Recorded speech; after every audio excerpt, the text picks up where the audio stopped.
سورتونه چې اخیری ما ولوستل پدې کې اولانی سورت په دې درو سورتونو کې سورۃ الاخلاص دی. د دې سورت د مخکینی سورت سره ربط.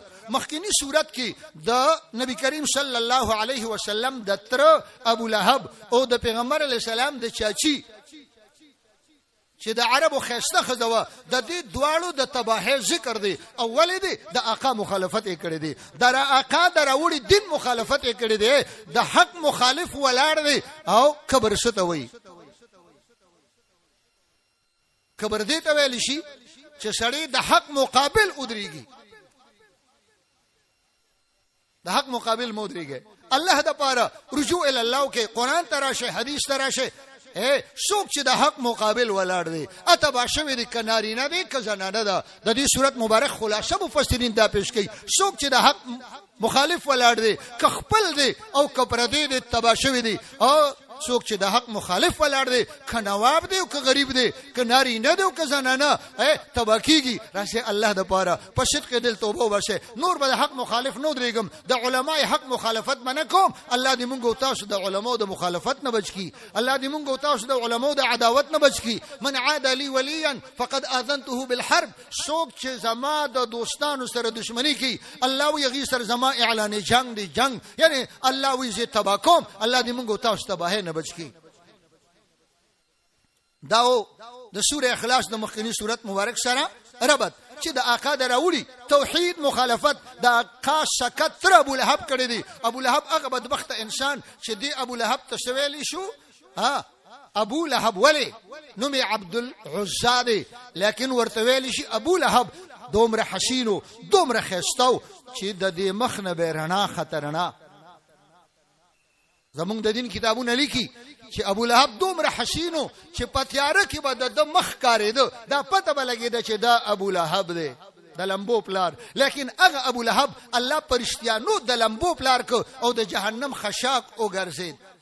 هغه خپل تر مخالفت وکړه، د آقا دشمنی وکړه، د آقا مخالف ودرید، الله نیست او نابود کو. راځي مونږ او تاسو د علماو د مخالفت نه، د صلحو د مخالفت نه، د دې د مخالفت نه، د عداوت نشان بچو او د آقا د وروړي توحید 100% حمایت کو، په خپل عملی کو او د عملی کولو کوشش کو. دویم د دې صورت مبارک شان نزول د دې صورت مبارک دا دی چې مشرکین مکه راغلل او نبی کریم صلی الله علیه وسلم ته عرضو کو ورته وی حضرت مونږ ته لګ د خپل رب صفاتو کا صف لنا ربک، مونږ ته د رب صفاتو کا. ستا رب د څه جوړ دی؟ د پیتل جوړ دی، د سرو زر جوړ دی، د سپینو زر جوړ دی، د ششي جوړ دی؟ یا دا سوال يهوديانو کړی دی. مونږ د لګ د رب نسب بیان کا. الله جواب کو جبريل امین راغه آقا ته وحی وروړه ورته وی حبیب د خلکو ته وایا چې الله یو دی. د شان نزول دی. د دې سورت مبارک نوم سورۃ الاخلاص دی. اخلاص د اخلاص معنی د دې سورت مبارک شل نمونه تفسیر کبیر ذکر کړی دي. شل نمونه، دا شل نمونه دلالت کوي د دې سورت په فضیلت باندې.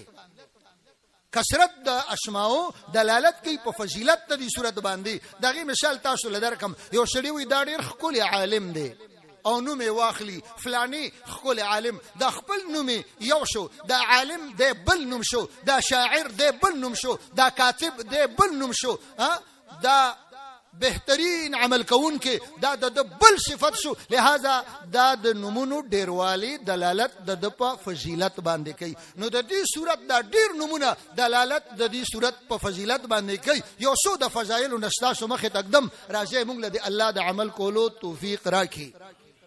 یو د فضایل د صورت نه دا چې څوک دا صورت یوزل او یوزل نو د لسو پارو د تلاوت ثواب ملويږي، چې دوزل اوایي نو د شلو پارو د تلاوت ثواب ملويږي، چې درې ځله اوایي نو د ټول قران د تلاوت حکمن د ټول ختم حکمن ثواب ملويږي. نو دا د دې صورت مبارک برکت دی، دا فضیلت دی. او وجه دا علما فرمایي چې په قران کې درې خبرې په لوی شته ذکر کیږي. یو خبره دا ذکر کیږي دا عقیده اصلاح کوي، عقاید بیانېږي. دویمه خبره دا بیانېږي چې عبادت بیانېږي. او دریمه خبره معاملات بیانېږي. به هر تقدیر مختلف طرق سره توجیهات شوي دي، خو یو حصہ پکې دا صحیح عقیده دا او صحیح عقیده دا سورت مبارک بیانای نو د دې وجنا دا د قران درې مهیسه شوا. بل فضیلت د دې سورت مبارک دا دی چې دا سورت مبارک یو سړی ډیر ډیر تلاوت کوي نو چې دا 200 پیری شو کوی د 500 کالو ګناهونه ورته الله معاف کی.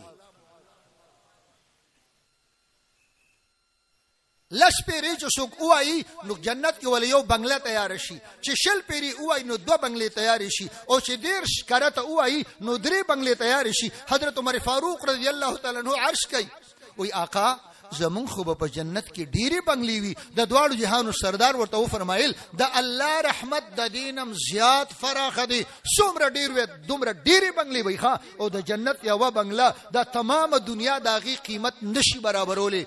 د جنت د بنگلې یو خخته د سرو زرو بل د سپینو زرو مشک او عنبر داغي اغا مشاله او د اغي کرش کې دي اغه ملغلری دي. لہذا یو بنگله د دې ځنه حدیث مبارک کې راځي طالبانو ملګرو ته کله کله حدیث وایي نو مثال پیش کو لکه د دې ځنه والا تر اټکه پوري 120 میل فاصله کې هر طرف ته دا شتا بنگله ده او ډډه ملغلره ده اغي کې په یو ګډ بنگله په بل ګډ بنگله په بل ګډ بنگله سوچ کوا ها څومره لوی فضیلت دی څومره لوی اجر دی. نو راځي چې مونږ تاسو کوم وخت موبایل پلیت لور کو نو ابدي صورت لور کو ها الله د پاره ادي صورت لور کې ها په موبایل مشغوله پرې ده الله د پاره دا ډیره خطرناک فتنه ده خطرناک فتنه.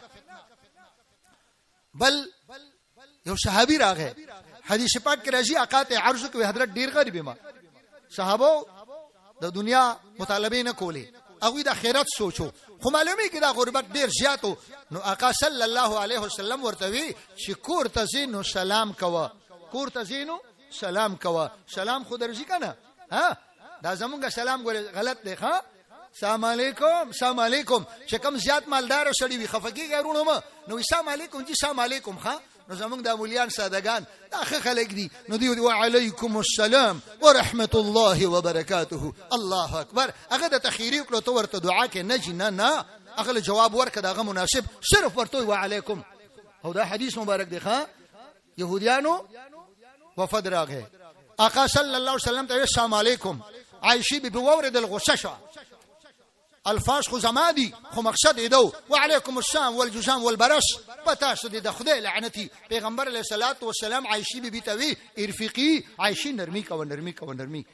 ام المؤمنین عرض کوي آقا تاسو د دې خبره و نه ریدا تاسو ته ډیر بد الفاظ وي. آقا ورته ما وریدل خو ما ورته جواب وکړ چې وعلیکم دا ماتم چې سوي دا د پتا شو باندې وي ها. نو چې څوک درته غلط سلام وکي نو بیا ورته وعلیکم وایا بس هغه کته ته خویل او کبد خجی هغه یو شړی فارسیوان بلته وی چې مې کونی اپختون ورته وی کدا چې مې کونی کنزلی نو یو شل زل چې مې کونی. دې خبره باندې پیښه ها نو چې تاسو کوی چې السلام علیکم نو ته وعلیکم بس کلمات دي سوې نو دا دې پتا در پریوسی. آقا ام المؤمنین ته فرمایي وې د دوی خیری زما په باره کې الله نه قبلې. د بخاری شریف حدیث دی او زما په دعای د دوی په باره کې الله قبلې. الله دې موږ تاسو د علم عمل توفیق نصیب وګرځي ها. څوک درته غلط سلام وکي په دې سنت او عمل کوي وعلیکم او سلام بدش نه کوي چې السلام علیکم السلام علیکم نه السلام علیکم ورحمت الله وبرکاته. کداغه دومره نشي ویل نو دومره وایا السلام علیکم. پلار ته خیره مکوا مور ته خیره مکوا رور ته خیره مکوا مسلمان ته خیره مکوا. السلام علیکم خیری دي پتا شو د مرګ سام السلام الموت سام خو مرګ ته ویل شي. الله د پاره دین ځان وساته نو السلام علیکم وای. آقا ورته چې کور ته راځي سلام کوا کور ته چې زانو سلام وکوي کنه ها ټول کور ته ځي. دا پښتانه د خزه هر سمنی ښه خو ور سلام کول په مناسب نه ګنده او ته بدخکاری. زه به په خزه سلام کوم الله اکبر خبر یو قدم نو خو کور کې سلام کوي او د سلام نه پس دا صورت یو کرت دو کرت درې کرت که فرصت درته درې کرت وای ډیر لوی اجر دی ښه ډیر لوی فضیلت دی. الله اکبر. مؤمنانو دغه صحابي فرمایي وي یو هفته تیر وا چې د دې دومره برکاتو چې زما ګوانډیان ما سره خشو. تاسو ګوره د دې برکات اکثر خلک شکایت کوي چې پیسې ډېرې ګټو خو برکت پکې نشته. نو کور کې سلام نه کوي ښا دا صورت مبارک تلاوت نه کوي کور کې سلام کوي دا صورت مبارک تلاوت کوي ته بیا د خپل کور برکت وګوره ته بیا د خپل پیسو برکت وګوره ستالګي پیسې به الله ډیر کی ډیر خیر او برکت به پکې واچي داود دې صورت مبارک مختصر فضایل نورم ډیر ګڼ شمیر فضایل مفسرین او حضرات لیکلي دي خو دا وخت مناسب چونکه علما ډیر دي را روانم دي راځي با بس دومره کافی مختصر ترجمه بسم الله الرحمن الرحیم پنامه د الله چې د الله عام او ته مهربانه والا دې شروع کوم دا صورت مبارک په نزول کې 22م صورت دی په نزول کې 22م صورت دی او په ترتیب مصحفي کې هغه یوصل 12م صورت دی ربط ما تاسو بیان کو نور مفسرین دې کې ډېر ناشنا خبرې کړي خبر خلاصوم بسم الله الرحمن الرحیم قل او اي حبيبه هو یا خدا هو ضمیر راجع دی رب تا اغرب چې کوم په صف لنا ربک کی سوال کې ذکر شوی یا دا هو ضمیر شان دی الله احد الله یو دی دلیل څه دی چې الله یو دی الله الصمد الله الصمد دلیل دی او الله احد مدعا ده الله الصمد الله د تمام مخلوق محتاج دی محتاج الیه دی محتاج الیه ګڼ شمیر معانی دي خلاصه دا چې ټول مخلوق الله ته محتاج جبرائیل علیه السلام نواخله تر د ادنا مخلوق میږي پوری الله ته محتاج الله هیڅ چاته محتاج نه دی ښا وختي یو شاعر شعر لیکلو شعر غلطو ښا شعر کې دا ویلو د مینې تعریف یې کړو خو غلط یې کړو ښا غلط یې کړو غلط شاعر خطا شوی دی چې الله مین شو نو پیغمبر علیه السلام پیدا کړه پښتانه مو دا غلطه خبره ده خاجي پدې کې احتیاج دی او الله غیر ته محتاج نه دی الله چاته محتاج نه دی د آقا شان د مخلوق په مخلوق کې د ټولو نه اعلی شان لیکن د الله مثل نشتا الله مثل نه لري الله یو دی دا شی یو چې دویم نه لري مونږ او تاسو یو ښا څوک دوی دی بس څوک ویل شي مونږ دوی هر شړی یو دی خو الله دا شی یو دی چې دویمه نه لري مونږ او تاسو دا شی یو چې دویم لرو پلار شته مور شته رور شته خور شته خپلوان شته ها لیکن الله دا شی یو دی چې دویم نه لري الله چاته محتاج نه دی او الله ته هر څوک محتاج دی تاسو د پیغمبر علیه السلام دعاګانې وګوره تاسو د انبیاء علیهم السلام دعاګانې وګوره تاسو د صالحو دعاګانې وګوره چې خپل حاجتونه چاته وروړي الله ته وروړي ځکه الله صمد دی صمد مونږ او تاسو خپل حاجتونه چاته وروړو الله ته وروړو لم یلد ولم یولد الله د چاپلار نه دی ولم یولد والله د شاسوی نه دی اسانه معنی مې درته وکړه الله د چاپلار نه دی دا الله زوی نشتا او د الله پلار نشتا ولم یکن له کفوا احد او نه د الله مثل څوک شتا چې عقیده د توحید بیان کړه خالص توحید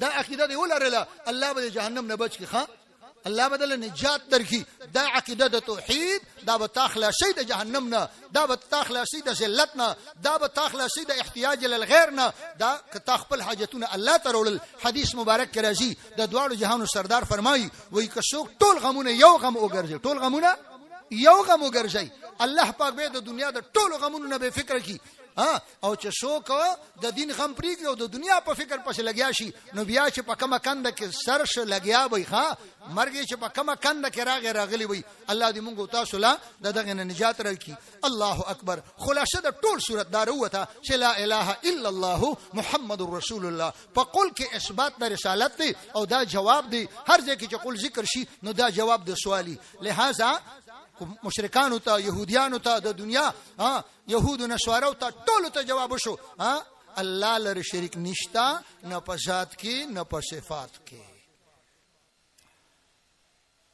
د دې صورت مبارک دراتلون کې دوه صورتونو سره ربط دادي چې دلته د ایمان دولت ته حاصل کو عقیده د توحید او د رسالت د ختم نبوت درته حاصل شو اوس د دې دولت حفاظت پکار دی د دې حفاظت لپاره هم الله ته چغوي الله ته بشاری کې الله ته بجاری الله د خپل دولت دراکو حسن یو لوی دشمن دی ابلیس هغه دشمن زما ما پسې لګیدل دي او زما د ایمان دولت ما نه لوټي خدای د ابلیس نه مې بچ کا الله د حاسدانو نه مې بچ کا الله د شپې د شر نه مې بچ کا الله د جادوګرو د شر نه مې بچ کا نو دغه الله ته به आवाज لګولي لہذا الله به موږ تاسو ته نجات راکړي شان نزول د دې دوه سوراتونو داسې دي چې نبی کریم صلی الله علیه وسلم باندې جادو شو دې مسله کې اختلاف دی.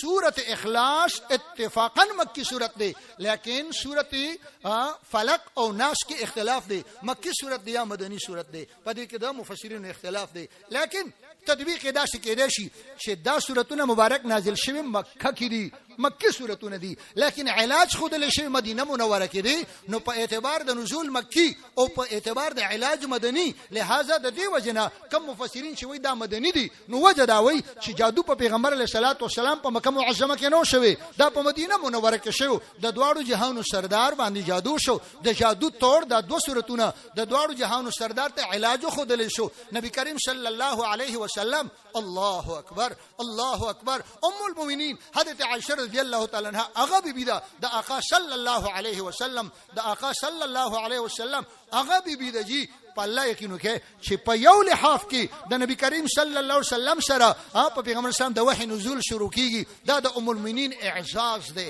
الله اکبر. ام المؤمنین فرمایي آقا را بیدار شو، وی فرمایل وی د مؤمنانو مور الله شما علاج فرمایو. دو فرشتي راغلي عالم خواب کې، یو سر ته بل خپوته ستاسو په دې صاحب څه شوی دی، ابل ورته وای وی مطبوبن جادو په شوی دی. چا کړی دی؟ لبید ابن عشم د لوریانو تعاون سره کړی دی. کوم ځای کې دی؟ بیر زروان کې دی. بیر زروان چرته دی؟ بنو زریق محله کې یو کوی دی.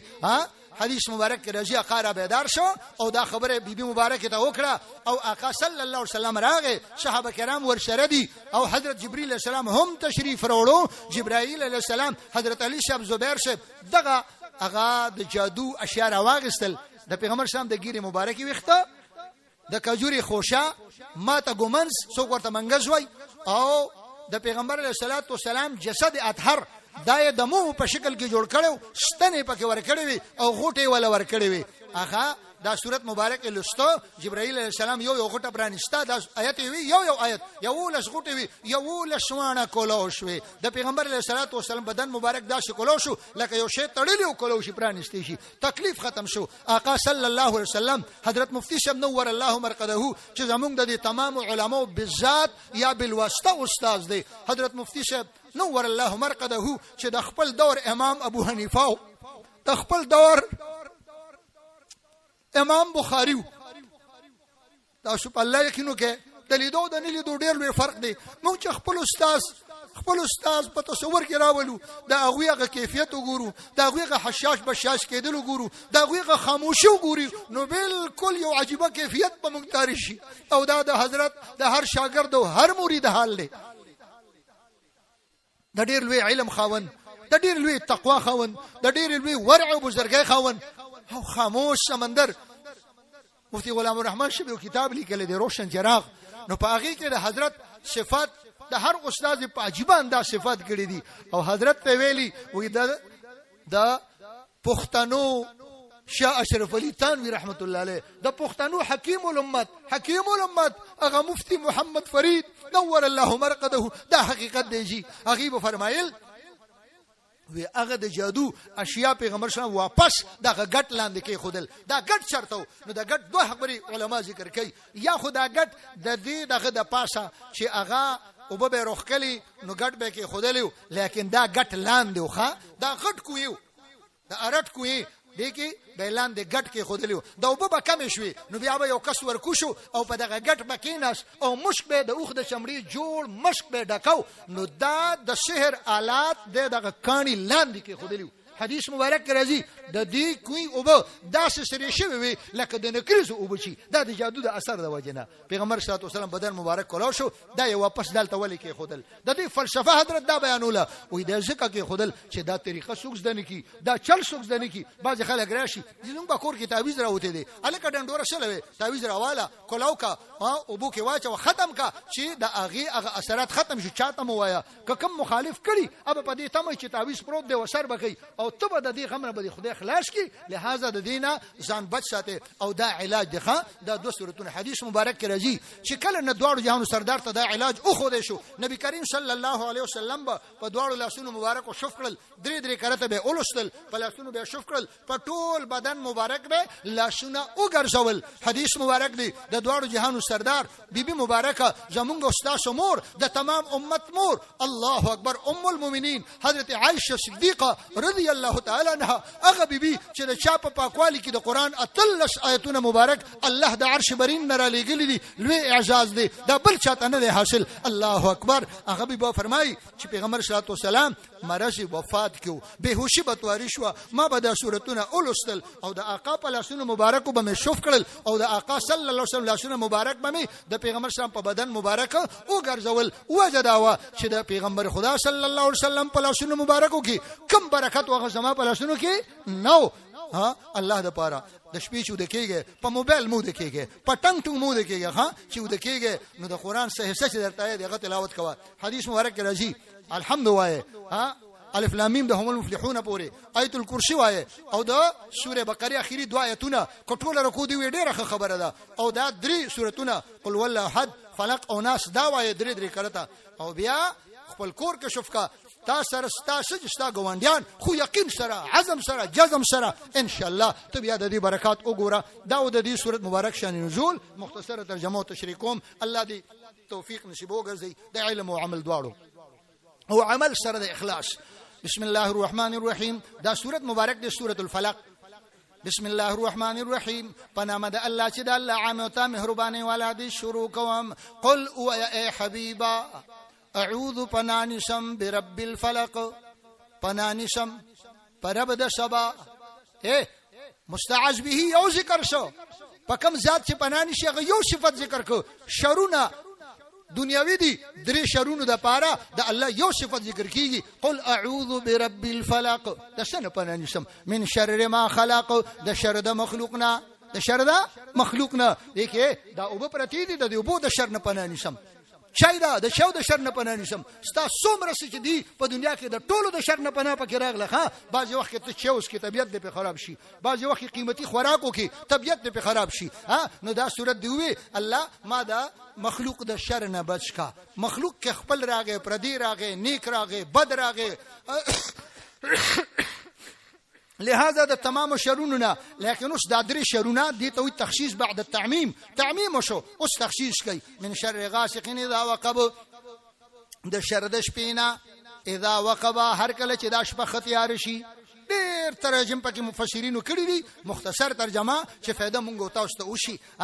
د شر د شپې نه چې دا شپه ختیار شي. لیکن یاد ساتئ چې د شپه تیار شي نو ډېر خلک ډېر الله والا ډېر جړیدونکي هغه د شپې په انتظاري وي الله شپه به کله راځي چې زه د خپل رب په چوکټ سر لګوم او الله ته وجاړم او د ورځې د کړي ګناهونو بخنه الله نه وغواړم. الله اکبر. دا خوش قسمت خلک ښه چې کوتاهي شوی ده لیکن د خپل کوتاهي بخنه الله نه غواړي. دا خوش قسمت خلک دي. الله دې مونږ او تاسو د ګناهونو نه بچ کړي. بیا که چېرې ګناه صادر شي چې الله ته رجوع کو، الله نه غواړو، الله ته وجاړو.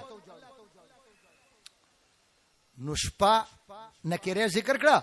تفسیر مدارک امام رازی رحمت الله علیه تفسیر کبیر کې دا خبره واضح کړی ده چې چونکی غاسق نکره ده، حاسد نکره ده، نفاسات معرفه ده. وې دا ځکه چې دا هر شپه شر نه دی او د هر چا د پاره نه دی. د ډیرو خلکو د پاره شپه ډیره د خیر او برکت ده، د عزتونو ده، د الله د راز او نیاز ده، د الله د ملاقات ده، د الله د دیدار ده. ومن شر النفاسات في العقد، او د شر د بوکي وهونکو نه په غټو کې د جادوګر شر. کدی جادو هغه په هر حالت کې کوي نه. الکه تصویر ماغله قربان دا موبایل د خطا کخه دا ګناه مکه و بس دلته ته نه کله راغلي ګناه لنی راغلي. پدې می اول کې وضاحت کړې دی الله دې وبخه. ومن شر النفاسات في العقد، او د شر د بوکي وهونکو نه په غټو کې. ومن شر حاسد اذا حسد، د شر د حاسد نه ارکل چې د خپل حسد ښکارا کی. حاسد چې خپل حسد نه ښکارا کړي نو د دې نقصان حاسد ته د تاسو نقصان نشته، او که حسد ښکارا کو نو دا حسد نقصان بیا محسود تمرشي. الله دې مونږ تاسو بچ وساتي. الله اکبر، الله اکبر. بسم الله الرحمن الرحیم. قل اعوذ برب الناس. دې سورۃ مبارک کې د الله درې صفات ذکر کیږي او شر یو ذکر کیږي. دا ولی دا شر روحانی دی، دا شر اخروی دی، دا ضرر روحانی دی، دا ضرر اخروی دی. د دې وجنه دا ډیر غټ شر دی. لہذا د الله درې صفات د دې لپاره ذکر کول شي. معلومیږي دا چې ته د شر نه پناه غواړې، د الله صفات ذکر کوا. چې ته د مصیبت نه پناه غواړې، د الله صفات ذکر کوا. الله د الله نمونه اخلا، الله وتا د هغه شرونو نه بچکی.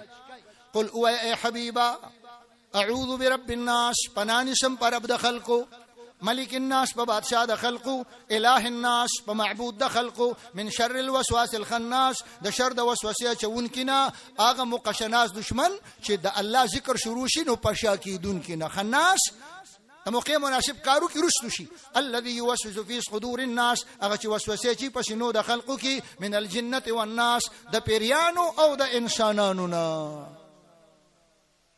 علما بزرگان فرمایي دا یو قاعده ده چې یو شی په اسم ظاهر ذکر شي بیا ذکر کول شي په اسم ضمیر سره د عربی د قواعد موافق، او دلته اسم ظاهر ذکر شو بار بار. وی وجه صدا فلسفه دا حکمت دادی چې د اولنی ناس نه مراد ماشومان دي او قرینه په رب ټکې دي، ځکه ماشومان تربیت ته محتاج دي. ملک الناس د دویم ناس نه مراد نوجوانان دي او قرینه په ملک ټکې دي، او د دریم ناس نه مراد هغه بوډاګان دي او قرینه په دې باندې الہ ټکې دي.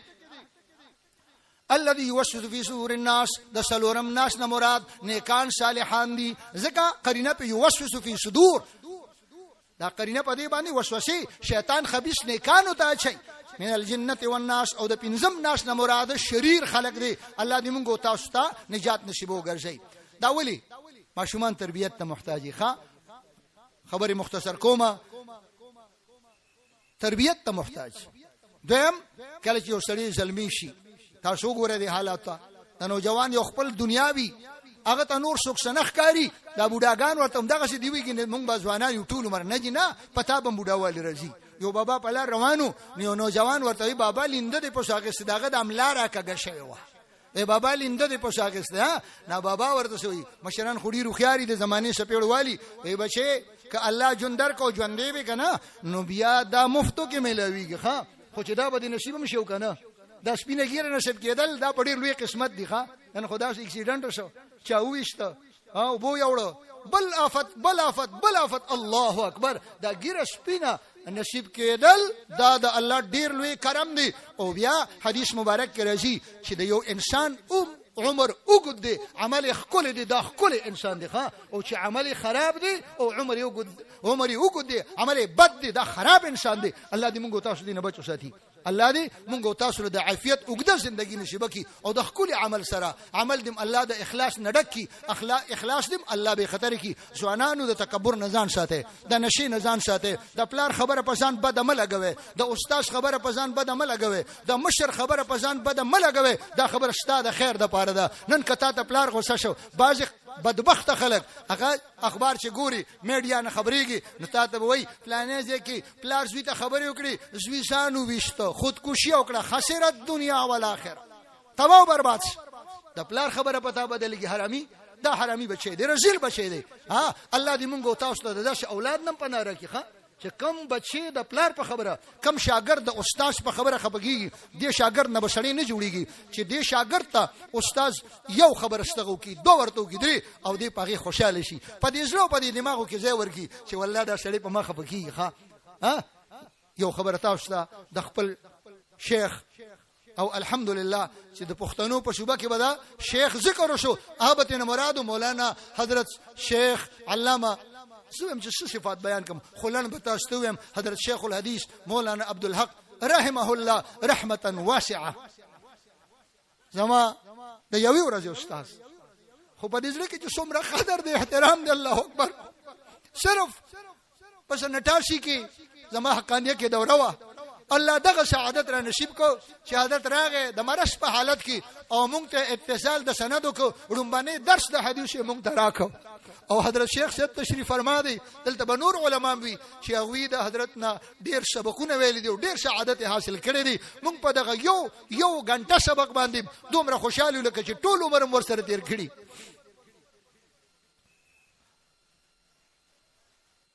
حضرت ته یو ځل مولانا شمل حق صاحب رحمه الله، الله دې مغفرت نصیب کی، درجات عالیه دې الله نصیب کی.